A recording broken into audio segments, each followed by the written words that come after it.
ये जो आप ये पूरा देख रहे हैं, ये पूरा जो था ये यमन का कबीला था। और यहाँ पे 1960 में ये सऊदी के अंडर में है, सऊदी गवर्नमेंट के। ये आप पुराना देखें कैसे उन्होंने किस तरीके से उन्होंने मतलब बनाया हुआ है। एक बहुत पुराना है, लेकिन आप अभी भी देख लें तो माशाल्लाह बहुत नया लग रहा है।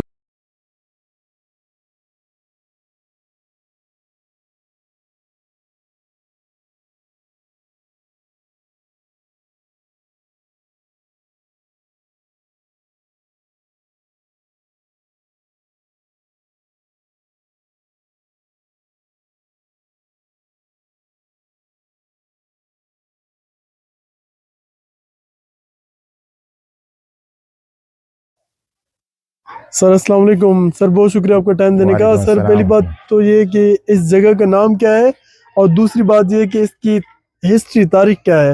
ये अबहा रीजन में एक विलेज है रिजाल अलमा, और हज़रत उमर रज़ी तआला अन्हु की खिलाफत में इन लोगों ने इस्लाम कबूल किया था। ताबईन काउंट होते हैं ये लोग, जिन्होंने सहाबा को देखा होता है। ये जो मस्जिद है ब्राउन कलर की, ये सबसे पहले मस्जिद बनी थी इस इलाके में 315 हिजरी में, यानी तकरीबन 1100 साल हो चुके हैं। और ये जितना किला है ये सब 900 साल पुराना है। यहाँ के जितने कबीले थे ये सब यमन के कबाइल शुमार होते थे, क्योंकि ये पूरा इलाका यमन में था। 1960 में सऊदी अरब के हुकूमत के साथ इनके एग्रीमेंट हुआ था 1932 में, जो 1960 में जाके सऊदी गवर्नमेंट को जगह मिली थी। तो अब ये सऊदी अरब के अंदर है, अबहा और रिजाल अलमा मुख्तलिफ इलाके। इस तरह ये जो किले बने हुए हैं इनका कुरान में भी जिक्र है। सूरह निसा 78 आयत नंबर में एक बुरूज यानी टावर्स को कहते हैं। वो जिस तरह टावर्स लंबे बने होते हैं वो सेल्फ डिफेंस के लिए यूज़ होते थे, कि कोई अगर अटैक करता है तो ऊपर से उन पे तीर वगैरह फेंकना। और सूरह हशर की आयत नंबर 2 में हिसन का जिक्र है, और सूरह अहज़ाब की आयत नंबर 26 या 27 में सियासी हम का।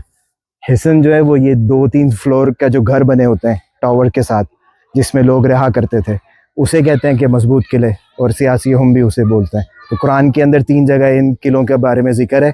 और इसी तरह के किले मदीना में हुआ करते थे, क्योंकि औस और खजरज भी यमनी कबाइल थे, तो उन्होंने भी यमन के ही आर्किटेक्ट पे ये सारे अपने घर बनाए थे। और हदीस में आता है कि जब आप सल्लल्लाहु अलैहि वसल्लम हिजरत करके मदीना आए तो 56 जो उतम थे टावर्स और किले वो अरब ने बनाए थे, और बाकी 16 या कुछ इस तरह बनते हैं जो यहूदियों ने बनाए थे। 72 टावर्स ऑलरेडी थे, और जब आप सल्लल्लाहु अलैहि वसल्लम की वफ़ात हुई थी तो 56 टावर्स और उतम साहबा ने और बनाए थे, यानी 128 टोटल थे जब आप सल्लल्लाहु अलैहि वसल्लम की वफ़ात थी। और अभी अगर मदीना जाएँ तो मुश्किल से 3 या 5 के पुराने आसार मिलते हैं, बाकी सब जो हैं वो शहर की एक्सपेंशन की वजह से सब ख़त्म हो चुके हैं। सर ये आबा से कितना दूर है।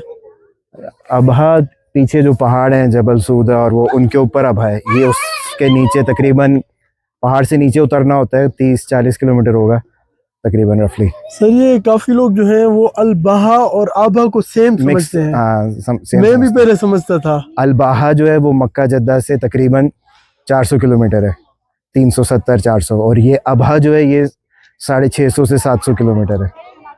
अबहा अलग है, अलबाहा अलग है, लेकिन दोनों ही यमन के अंदर आते थे पुराना। अलबाहा के पास करिया जबूर मंदक में, वहाँ हज़रत अबू हुरैरा रज़ी अल्लाह अन्हु का घर था। और उसी मंदक में एक और जगह है, वहाँ पे तुफ़ैल बिन अमर अद्दौसी उन साहबी थे, उनका घर था।